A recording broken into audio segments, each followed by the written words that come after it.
There is no shortage of finance in the world. There's shortages of very strong political will to really make a radical shift to clean energy. There's no point talking about long-term targets for 2050.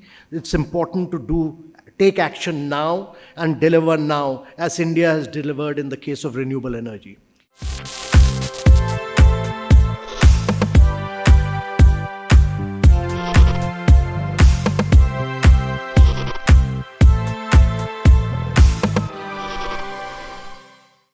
Because we were greedy, because we don't foresee what happens beyond our generation.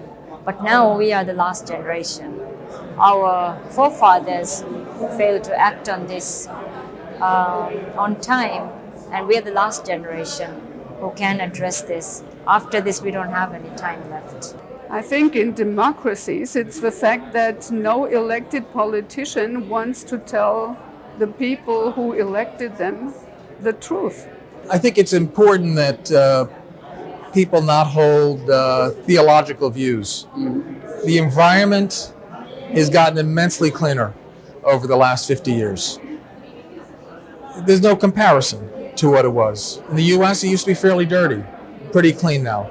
Europe, fairly dirty, pretty clean. I have high hopes that places like India will get cleaner. In terms of CO2 emissions, I think there are going to be a number of technological solutions.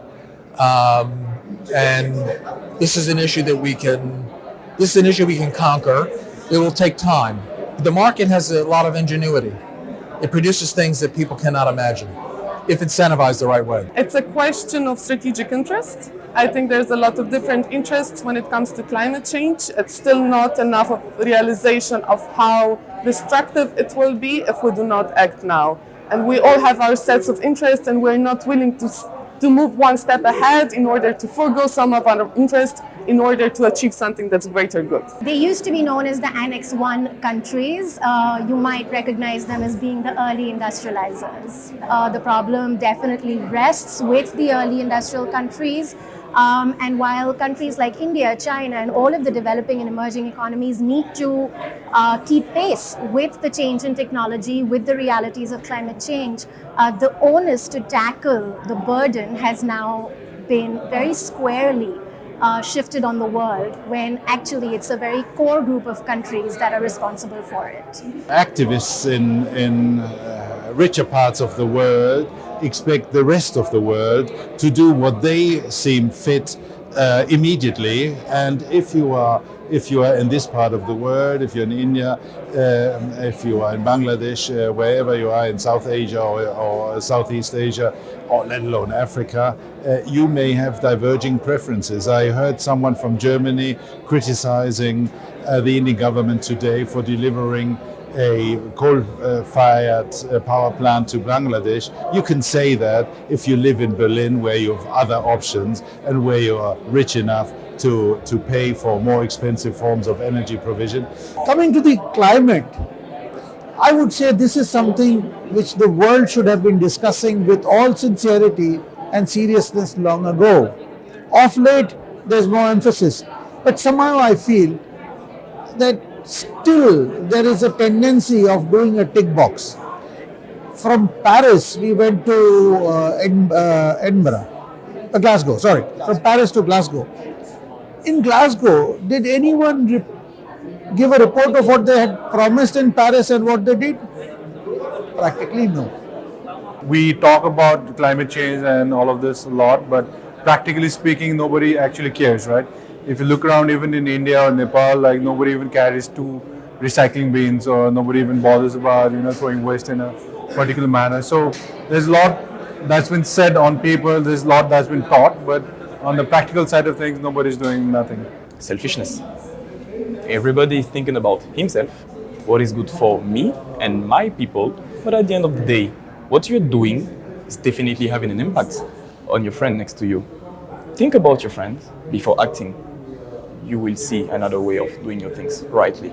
But I think it's important for the state to understand exactly what is the extent of the scarcity, where is the scarcity coming from? Is it a resource scarcity? Is it a supply scarcity? Or is it simply bad mismanagement? And with better understanding, then better data, which is quite a bit lacking to a certain extent in India and many other countries, only then can we understand what we need to do, where are the gaps, how do we plug in these gaps. I think that is a really important thing that the state needs to do.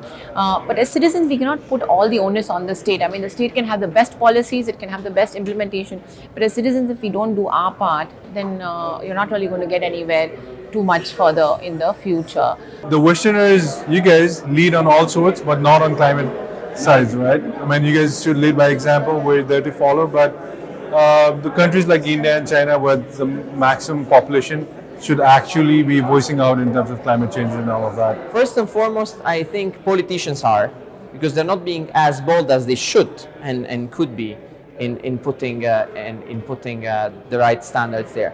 But also us as consumers, we are failing the environment, right? I mean, we ask our companies to be greener, etc., but I mean, now global consumers have everything they need to know about the impact of what they buy and how they buy, what they eat and how they eat, etc. So if we were more responsible consumers and global citizens, we could actually massively have an impact on how corporations behave, on how governments behave. Let's not forget that these evil corporations are there because somebody buys their products and services.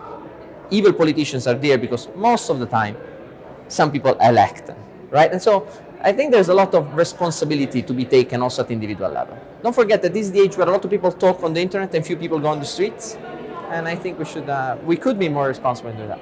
No, actually, I think there is no one to point the finger towards. I think that perhaps in popular discourse, I believe that the focus on the individual has been steered in a way that it took away our focus a bit from big companies and the great nation polluters. So I think if we have to shift our emphasis, then it is more towards companies and nation states. Yeah. But that does not mean that one or the other doesn't matter less or matter worse. We all have to work towards a greener planet, and that is what counts. The same thing that's preventing global cooperation on solving for poverty or hunger, it is that the people in positions of power, and that is across all countries, are relatively okay when it comes to climate change. It's no longer a matter of survival of the fittest. It has become a problem where one assumes it's the survival of the richest, and so to part with that richness to solve for a global conundrum is not really in favor for those who are sitting in seats of power today. And which seats of power are we talking about here? You look at your banking systems or your financing systems or your oil lobbies, so your entire glut of investments that are poised to make clean energy projects or clean technology projects or adaptation finance lucrative, the cost of capital is just too high. Cooperation won't come from large conferences. Cooperation will come from countries wanting to do things, their market forces, their self-interests, particularly business self-interests. And helping with climate will be a byproduct of their pursuit of self-interest, not the other way around. There is already a lot of collaboration. So there's a lot of collaboration between governments and the private sector. And if we talk about collaboration, we can also talk about ESGs. Many companies are trying to say, how can I be better? How can I contribute towards the Paris Agreement? What I do think stifles some of the progress we desperately want to see is that sometimes change isn't so quickly. So you want to have renewable energy in your home, for example, you as an individual. Like, that doesn't happen overnight. You need to change how the electricity works in your home, figure out what pumps you need, let's say for water. So it takes time to figure out the technology and bring it in. And now think about that at scale, when we're trying to do that at a city level, at a country level. So I do think we're working hard. I know that as a community, we want to see things faster, but I think that it's going in the right direction. So the major challenge is to link these financial resources which are available in developed countries with cheap emission reduction projects which are available in developing countries. And unfortunately, so far it was impossible to do it. This is actually a problem of trying to merge together our aim for development and our resources and capacity to sustain that development. Yeah, it's a long-term planning which starts now, not later, and we fail. I think we had our environment minister, the union minister, just speaking at a panel a little bit before, about half an hour ago. And he said that India is not really part of the problem, but we really want to be part of the solution. Humans are realizing, in the last 30 years, we did so much bad for the environment, so much bad for the humanity, so much bad to the world. I think now this generation and the generation that's coming after this have, in a way, realized all the wrongdoings of the world. That's why we're here talking about climate change and everything, right? So in the next 30 or 50 years, I think we're going to correct all the wrongdoings and hopefully we're going to get back to track. People like electric cars. They like driving them. They like how they perform. They like the lack of servicing requirements. So that is right there, that's a market signal. So that's going to create demand.